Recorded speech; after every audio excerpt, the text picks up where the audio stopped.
যে মেয়ে জানার ভয় করে না, যে মেয়ে বিবাহের আগে সতীত্ব নষ্টের ভয় করে না, তার হিন্দু কি মুসলমান কি? হারাম তো হারামি। হ্যাঁ, এটা তোমাদের বিকৃত মস্তিষ্ক যে তোমরা মনে করো সারা জীবন জানা ব্যভিচার করে বিয়ে করে ফেললে আগে সব কাজ হালাল হয়ে যাবে। তোমাদের প্রবলেম। তোমরা মনে করো সারা জীবন জানা ব্যভিচার নষ্টামি করে এরপরে বিয়ে করে ফেললে আগের সব হালাল হয়ে যাবে।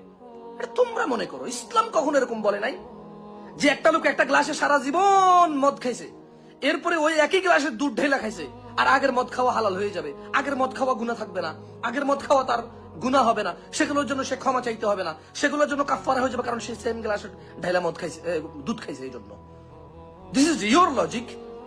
আল্লাহর দিকে তাকিয়ে তোমাদের রিজিকের প্রয়োজন হলে ক্ষমা চাও আল্লাহর কাছে। হাদা কুরআন,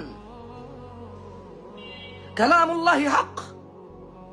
আল্লাহর কথা সত্য, আল্লাহর ওয়াদা সত্য, আল্লাহর দ্বীন সত্য, নবী রাসূলগণ সত্য, জান্নাত জাহান্নাম সত্য, দুনিয়া আখিরা সত্য, ফেরেশতা সত্য।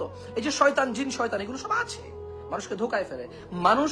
মানুষের উচিত আল্লাহকে যথাসম্ভব যথাসাধ্য আল্লাহকে মেনে চলা, সর্বোচ্চ চেষ্টা থাকা উচিত মানুষের, আমাদের।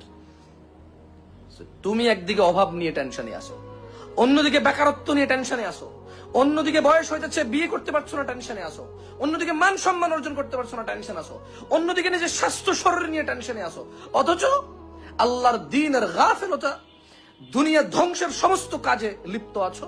সমস্ত কাজে লিপ্ত আছি আমরা, আর আমরা চাই আল্লাহ আমাদের কল্যাণ করুক, আর আমরা চাই আল্লাহ আমাদেরকে উদ্ধার করুক, অথচ আমরা প্রতিদিন প্রতিক্ষণ আল্লাহর বিরুদ্ধাচরণে আমরা লিপ্ত আছি।